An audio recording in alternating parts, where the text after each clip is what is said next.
So by this point, you've probably come to expect a certain rhythm with how this series goes about its story, structure, world building, and all that.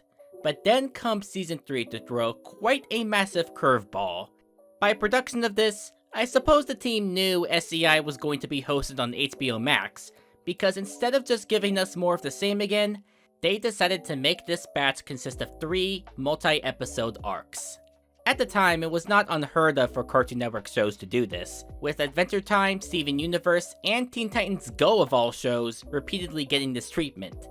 But something about the way these storylines were designed very much give off the impression that watching through these all the way through on a streaming service was the only true way to experience these stories. And with how much each of these 3 have to break down, I think it makes the most sense to cover each one individually, starting with... Man, first attempt at a longer story and they're already giving us something huge. After so much teasing and so many hints, we finally get the full backstory on the relationship between Susie and Ramona. We get big lore dumps that take all we currently know about the magic in this world into its proper context, and we get what exactly is up with the whole summer camp setup in the first place. To start with, we learn that witches once ran this whole business that helped power cities around the world, only for it to be taken over by the Industrial Revolution. What's better than a teenage witch? Apparently, something called a hydraulic crane. This then indirectly causes all the magic to start disappearing all over the planet, which also leads to everyone forgetting entirely about the existence of witches. So the only thing that you've forgotten is that you're a witch? Like a sandwich? Susie quickly tries to get everyone to flee to a new haven, but minutes later, it seems to be too late for her. Where is everyone? This can't be happening. But just as she runs dry of energy, she is brought on board thanks to a much younger Ramona. There's barely any magic left in you. I think making this boat taps you out. Holy shit, it's Hilda! But as expected, they come across the island where they immediately meet the elves. I'm Barb, the groundskeeper of this island, and I haven't even figured that out. And these 8 sucking jabberwocks, the imagery of which honestly kinda rivals Simon Lawrence stuff in graphicness. Moisturizer, please! And then they find out about this prophecy where 2 best friends must save the world's magic, and we time skip to where they are about to finish forming the coven, which is also when we see Betsy and Alice first spawned on screen. Yeah, a lot of freaking stuff happens. So for most of the runtime, this does a dang great job at feeding you all the story while still getting us to really engage with these characters and wanting their efforts to succeed, even if we obviously know from the mere setup of the show how that's gonna end up. And there's still no shortage of whimsy and charm all throughout, which keeps everything as lighthearted and likable as we've all come to expect from this series by now.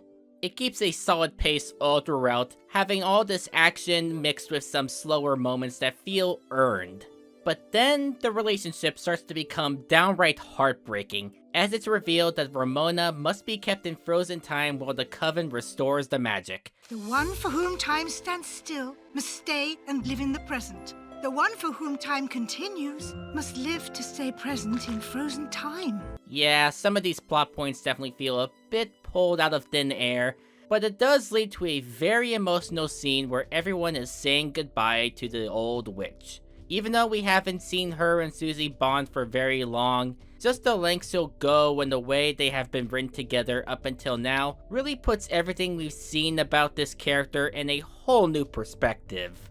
We have to honor the prophecy. But the prophecy said we were going to be 2 best friends who save magic together. If we can't even be together, then what's the point? Susie, trust me. The binder will ring thrice again. Doubly so with the final part, where Ramona is what gives Susie the idea to start opening up the island to new magical creatures scattered around, which the witches put under the guise of a summer camp. She does this under the impression it'll free Ramona from frozen time early, to the point where she literally breaks out in song. 'Cause Ramona is coming back today. But it turns out to be one big lie that was made just to open up Susie to the idea in the first place. Bringing the kids to the island was the only chance we had of saving magic. I hope someday you'll understand. Your BFF, Ramona. Hence the bad blood we see in present day, and the overall bitterness he displays toward the campers. Hey, Susie, where's Ramona? Ramona who? Just, man, what a tell-all, and a downright tragic one. I know me saying all this to you probably undersells the impact this leaves, and I really don't like spoiling all this, but this really was important to mention because not only is it the whole meat of this miniseries, but it's also crucial context to keep in mind from this point on in the retrospective. There's still a fair amount of mysteries to uncover, sure, but the general concept of the series and the context behind the fantasy elements are now fully visible, and the tone of the show going forward definitely reflects this. And even with how heavy it gets, it still manages to contain some great levity by working in some inherently fun ideas, like seeing these witches explore modern-day New York. Good day, dear sirs. Okay, they're buying it. And as a tell-all game changer, man, this really was just so peak. 10 out of 10, must watch for anyone who's a fan of the series on some level. That said, there are still 2 miniseries left to cover this season, so as tempting as it is, let's not lose ourselves too much in the feels and see what the show intends to follow this up with.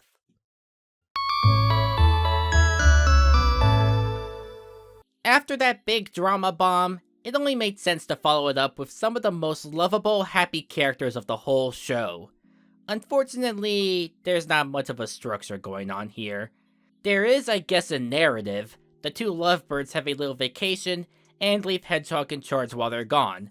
But it mostly seems to play out as a handful of vignettes as opposed to a story. It's this dreadful ennui, this maleficent malaise, this vast and endless leisure. The first episode just has her and Oscar survey all the swans on this planet, and Oscar scares away this one swan named Dennis. Oh no, I'm not coming near you, little boy. Okay. The second has them discover these little jester guys under the castle floorboards, and are used to piece together a mystery involving lost saltwater taffy, and the mystery gets resolved by the 2 suddenly coming back. Well, that sure didn't last very long. Also, the king played billiards. Yeah, that's pretty interesting. So technically, this wasn't a ghost story.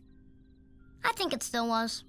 And in the third, Susie comes in to pick up her campers, only to find that, in the aftermath of the trip, the king has gained a sudden, dangerous obsession with salt to the point where he nearly kills the balance of the sweet planet. So it's up to everyone else to figure out how to snap him out of it.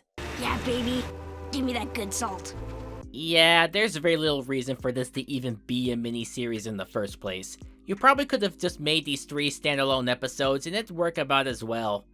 To be fair, I liked a few scenes actually showing the couple's honeymoon, showing them experiencing different emotions they didn't know about before. Ooh, hold on, let me write this down. Fury, resentment, tinge of annoyance, disappointment, neglect. But also, it's bananas attractive that you're so curious. It's a real smorgasbord. That's a really fun idea. Too bad that ends just when it feels like it's getting started. The stories themselves are alright. The second is probably my favorite with the mere absurdity of the idea, along with us getting a better look at the alien castle. Third is definitely the most memorable for how insane it is though. Salt makes everything taste great, and soon your entire planet will be mine. But none of these are what I'd call top-notch stuff, nor would I even call these the alien's best material for that matter. Still, it's not a bad watch all things considered. It's a fun diversion for about 33 minutes of your life, but it's by far the most underwhelming part of this entire season.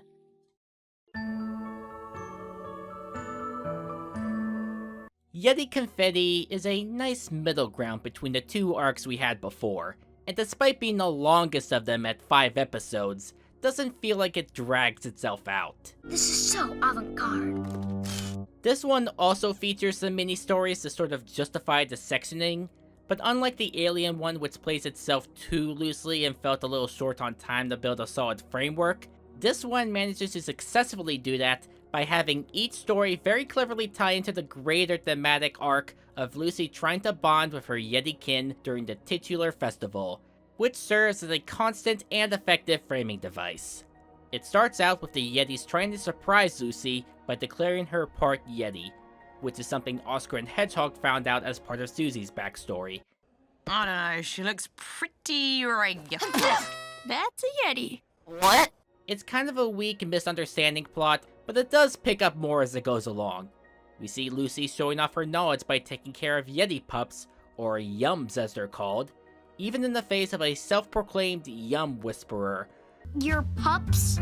These aren't dogs, you know. You know, you're not such a bad apprentice when you put your mind to it. I'll admit, he did kinda annoy me at first, but he does get better. We're friends. She also wants to participate in this ritual, singing the praises of this famous old Yeti named Bassoon. Don't worry, he's alive. Why would we wait until he's gone to say nice things about him? I don't know. I've never heard so much respect for a living person. And then she is put through trial after trial to find her instrument, and by extension, her Yeti family. But alas, nothing comes of it other than despair and loneliness. Or does it? So I'll admit, I didn't really think much of Lucy as a character before this point. Apart from a few moments, I felt she was just kinda there. There's a reason I barely brought her up before. This doesn't add up. But I really came to like her here. Sure, there's not too much to her personality-wise, but you really do sympathize with her being such a studied expert on Yeti culture, only to have that be repeatedly challenged on how prepared she actually is to dive into it. It's such a struggle that I think proves surprisingly relatable, despite how much it's clearly littered in fantasy. Another thing they do a great job with is to get us invested in the culture itself, as we find out so much about how Yetis are born, grow up in their early years, find their place among the crowd, and of course, celebrate their heritage. Some of it is played for humor, sure, but there's always a logical real-life parallel going on. We will be speaking honorific holiday Yeti. It's got completely different grammatical rules. Traditional Yeti would be really rude during Yeti Confetti. These episodes are also just damn funny in places. I'd say some of the stronger comedy we've had in the show up to now. Susie, for instance, only appears briefly to talk about a prank war she got in with Bassoon, but it's such a great Susie moment. He thought he got me so bad, but I loved the smell of lavender. My place smelled great, and I smelled great. We get a ton of especially fun Oscar moments. I'm using each blink as a napping opportunity. I'll never be tired again. But the best part, in my opinion, is what stopped the heart cloud in the final segment from snowing. The episode constantly frames it as Lucy's fault for not being full Yeti, when they decide to drop this amazing bit of continuity. Also, Keith David's in this. I'm a witch. And a werewolf. Werewolves are Yeti's oldest known predator. No wonder the cloud was scared. It was you! Yeah, the writing staff have definitely found their full footing by this point. So while this is nothing particularly grand or heartbreaking like Susie and Ramona, there's just so much substance that I just have to recommend this one too. Just really solid all around.